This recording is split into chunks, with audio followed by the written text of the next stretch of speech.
راما صاحب ایک اور سوال آپ جو ذکر ابھی آپ کر رہے تھے کہ اکثر ہمارے شادی کا جو ہے وہ یہ ہوتا ہے رواج یہ پڑ چکا ہے کہ جب آپ اپنے پیروں پہ کھڑے ہو جائیں تو پھر آسانی سے رشتہ بھی ہو جاتا ہے اور آسانی کے ساتھ شادی بھی ہو جاتی ہے۔ اس میں ایک مت ہے وہ یا شاید کس لحاظ سے مجھے اس کے بارے میں آپ رہنمائی فرمائیں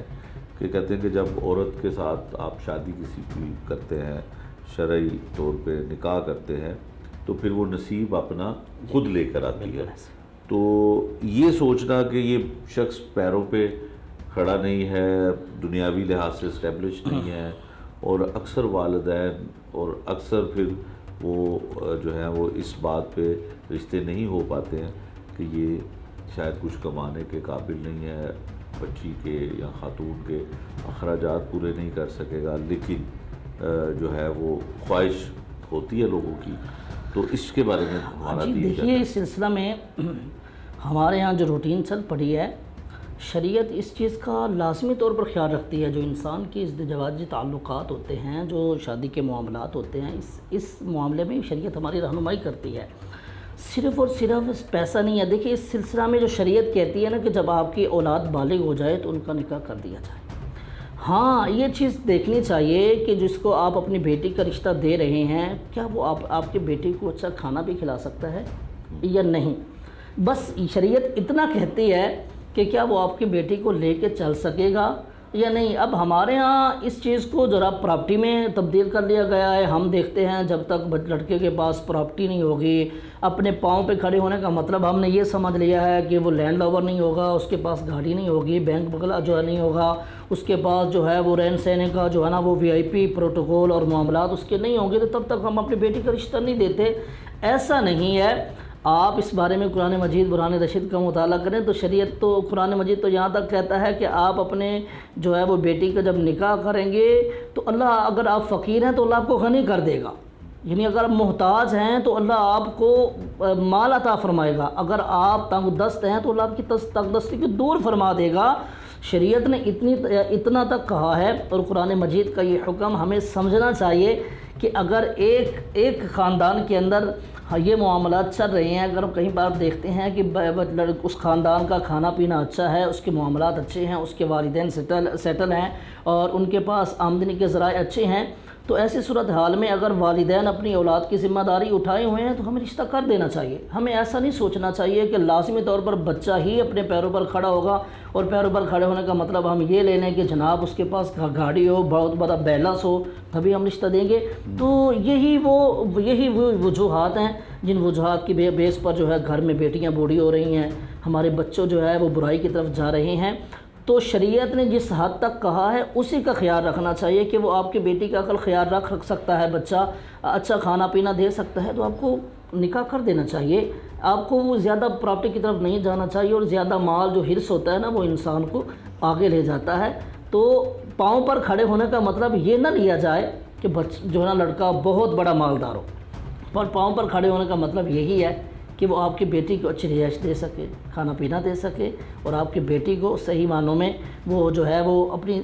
زندگی کے اندر اس کو چلا سکے۔ تو شریعت اتنا کہتی ہے، شریعت زیادہ مال پر فوکس نہیں کرتی۔ ٹھیک ہے راما صاحب، آخری ایک سوال ہے، وہ یہ ہے کہ جس طرح اس کیس کے حوالے سے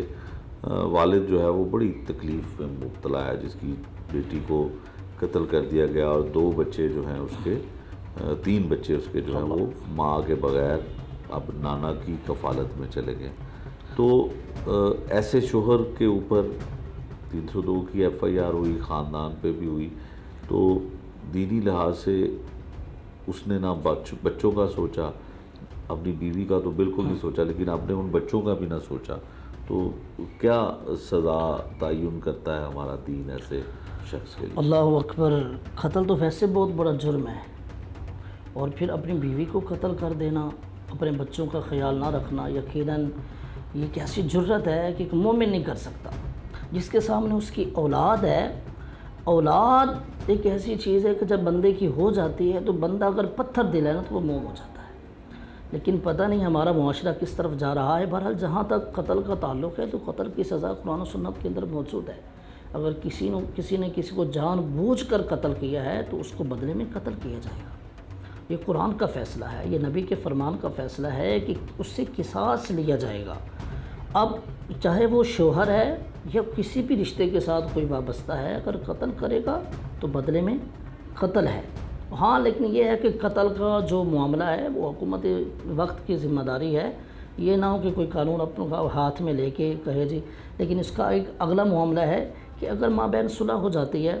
تو یقیناً یہ صلح بھی جو ہے نا وہ مقتول کے اولیاء ان کو یہ حق ہے۔ اسی طرح اگر یا کسی جو ہے نا وہ رقم پر اگر آپس میں وہ دیت کے معاملے میں صلح کر لیتے ہیں تو شریعت یہ بھی حق جو ہے نا دیتی ہے اور مقتول کے اولیاء کو۔ لیکن بہرحال قتل بہت بڑا جرم ہے، قتل کا بدلہ قتل ہی ہے، اور اللہ تبارک و تعالیٰ فرماتا ہے وَمَن يَقْتُلْ مُؤْمِنًا مُتَعَمِّدًا فَجَزَاؤُهُ جَهَنَّمُ خَالِدًا فِيهَا، جو کسی مومن کو جان بوجھ کر قتل کرے گا اس کی جزا جہنم ہے۔ دنیاوی اعتبار سے تو اللہ نے بیان فرما دیا کہ قتل کے بدلے قتل ہے، لیکن اخروی اعتبار سے وہ جہنم کا مستحق ہے اور ہمیشہ جہنم میں رہے گا۔ تو کسی انسان کو یہ قدم اٹھانے سے پہلے سوچنا چاہیے کہ یار کسی کی وہ جان لے رہا ہے، وہ قرآن مجید میں آتا ہے نا کہ ایک انسان کی جان لینا پوری انسانیت کی جان لینا ہے، اور ایک انسان کو زندہ کرنا پوری انسانیت کو زندہ کرنا ہے۔ تو بہرحال یہ بہت بڑا جرم ہے، اور یہ تبھی ہم جو ہے نا وہ اس جرم سے باز رہیں گے جب ہمارے سامنے قرآن مجید کے جو ہے نا وہ فیصلے موجود ہوں گے، ہمارے سامنے قرآن و سنت کو پڑھیں گے اور دین اسلام سے ہم واقفیت رکھیں گے تو یقیناً ایسے جرائم سے ہم باز رہیں گے۔ چونکہ ہمارے ہاں ماحول اس طرح کا وابستہ ہو چکا ہے، ہم دین کی طرف نہیں آتے، ہم دوسرے معاملات میں جو ہے وہ پھنسے رہتے ہیں، اور یہاں تک اگر چلے جاتے ہیں کہ کچھ جرم ہمیں جرم لگتے ہی نہیں ہیں۔ جس طرح آپ ذکر کر رہے ہیں کہ اب شوہر نے بیوی کو قتل کیا، یقیناً یہ بہت بڑا المیہ ہے۔ اس سے بڑھ کر المیہ کیا ہوتا ہے کہ ہو سکتا ہے کہ اس نے اپنی اولاد کا خیال تک نہیں رکھا۔ اب اس کو سمجھنا چاہیے تھا کہ اس کی اولاد کی ذمہ داری اس پر ہے، بیوی کی ذمہ داری اس پر ہے۔ بیوی کو قتل کر دیا ایک جرم یہ، اور پھر اپنی اولاد کو ذمہ داریوں سے اس نے محروم کیا، یہ ڈبل جرم ہے۔ تو یقیناً اس کا جواب قیامت والے دن اسے دینا پڑے گا۔ دنیا میں تو دے گا لیکن بروز حشر بھی اسے دینا پڑے گا۔